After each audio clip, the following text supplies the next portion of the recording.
Number 6, learning to say no. Big word. Yan, dito, mahirap siya, lalo na if people pleaser ka like me. At sa umpisa, kasi nga po, di ba, nag-start tayo, say yes to every opportunity. Pero may limitation nga rin yun. Sa umpisa, again, isa na-share ko rin, sa umpisa, yes person dapat to gain as much experience and insights and learnings and wisdom as much as we can sa short amount of time. Pero ang purpose nun is to gather data, to know ourselves, kung ano yung skills natin, ano yung strengths natin, at kung ano yung gusto natin gawin. Kapag nakuha na natin yon, nalaman din natin unti-unti naging clear yung values natin as a person, doon tayo magkaka-discernment kung ano yung mga hindi na talaga for us. And pag naging clear din yun, mas nagiging clear din sa atin kung saan tayo magsisay no. And mahirap siya sa umpisa kasi nga, for example sa akin, may friend group ako dito sa Makati. Medyo marami silang ganap. Every week, ganyan, may ganap dito. Tapos ini-invite ako. Gusto lang talaga nila, na-appreciate ko yon as a friend kasi gusto nila akong kasama and kasama ako sa plan, ganyan. Pero clear sa akin na yung season ko kasi lalo halimbawa nung last year, season ko of rebuilding kasi yun myself kasi nilet go ko yung long time na source of income ko to double down on this. Hindi pa ako regulated emotionally, ginigrieve ko pa yun and alam ko dapat mag-focus ako to generate income na.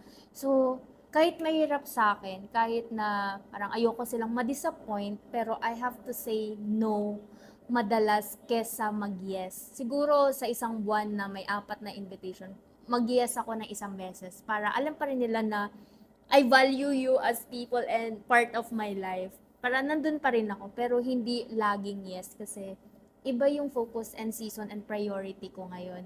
Meron akong binibuild for myself. Hindi naman forever na ganito, pero sa certain na time na to, dito muna ako. Kaya nakakapag-no ako. Pero before talaga, nung hindi pa clear sa akin, yes lang ako, sige po na tayo, sige yes. Pero hindi pa kasi clear kung ano din tinatrabaho ko bago yun eh. Sige yes, may available time ako, go ako dyan, magbabayad ako or anything. Pero nung naging clearer na, nagiging clear na sa akin, may goal ako, ito pala yung dapat kong gawin para ma-achieve yung goal na yun.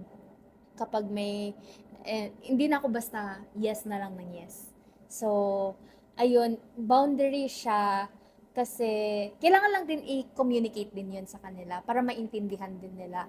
Pero boundary siya in a sense na clear sa'yo kung ano yung mas important sa ngayon. Hindi naman siya forever na hustle tayo. Pero for now, ito yung important for me, so I have to make time for it. I have to prioritize this. I have to say no muna dyan sa ibang bagay. Pero, ayun, mahirap pero eventually, sa ibang aspects din, mas hindi na siya ganun kalakas yung friction sa atin kasi nagiging clear nga na ito talaga yung important muna. Bibigyan kita ng time sa next, pero for now, ito muna. Mahirap talagang mag-say no, lalo pag sa mga tao na you care about. Naalala ko nung high school, iba yung groups of friend ko versus yung groups of friend ko ngayon na high school. Okay. Ang nangyari kasi, nung nag-transition at lahat kami nag-college na, gusto nila lagi magkita. Kahit may pasok. Sila pang umaga. Tayo, may time na may panggabi as engineering student. Hindi ako nakakasama. And syempre, yung pinipili pa ng majority, di ba, botohan, hindi yun yung available time ko. Kaya yun yung nakita ko rin na nung nag-transition ako from high school to college, unti-unti na syempre nawala yung connection. Maybe hindi talaga kami para sa isa't isa na mabilong ako doon all throughout kasi hindi nga kami match. Kasi kung talagang meant to be, di sana part pa rin ako ng group ng circle na yon. Dahil nga, ang mas priority ko at that time, yung pag-aaral ko, yung college. So iba yung schedule ko versus sila kung pang umaga at kung mas maluwag. Jam-packed kasi talaga first 2 years, di ba? Hindi ko kaya yung gagawin namin na pagkikita ng mas madalas. Kasi sa daming mga gagawin rin sa school. And also, ito na rin yung cutting people na toxic sa'yo. Lalayo ka lang, wala ka na lang interactions sa kanila. So that protect mo yung energy mo. Mm-mm. Yung maging at peace and to continuously remind yourself na ano ba yung priority mo sa ngayon. Tapos, sino ba yung mga taong gusto mo i-keep sa inner circle mo who will push you to your limit and then continuously support you and accept you for who you are. Kahit high or low man ang iyong emotion, dun pa rin. And also, syempre meron ring mga moments nung the past years, nung kasakit si Daddy, nung set of friends sa high school, meron kami Viber group. Nagayaan minsan na dating si Lady Gaga, for example, ganyan. O kaya naman, meron abroad, punta tayo abroad, punta tayong Japan, attend tayo ng concert, ganito. Syempre gusto mo namang sumama kasi hindi dahil mahilig ako mag-concert, kundi gusto ko silang makasama, yung groups of friends. Pero nung time na yon, nag-chat rin ako na inform them na pass muna ako, marami pa kaming hospital bills na binabayaran kay Daddy. Tsaka yung mga challenges ngayon sa finances. Yung mag-no ka, since naman before, yung mga little things na maging vulnerable ka, nasabihin kung ano talaga, yung real, yung truth. Kung ano yung real na pinagdadaanan mo. Even sa team ko dito sa AIA. So ito yung pinagdadaanan ko ngayon kasi nag-share kami na mga kumusta ka, ano yung mga wins mo, ano yung mga challenges. Para siyang yin-yang. Lahat naman tayo may light at dark side, whether ugali, tsaka mga happenings in life. Para alam nila kapag di ako nakareply agad, ito yung aking situation today. Or sila rin may mga pinagdadaanan mentally. Appreciate ko na mag-inform sila para hindi ko lagi iniisip kung nasan sila or kumusta na sila.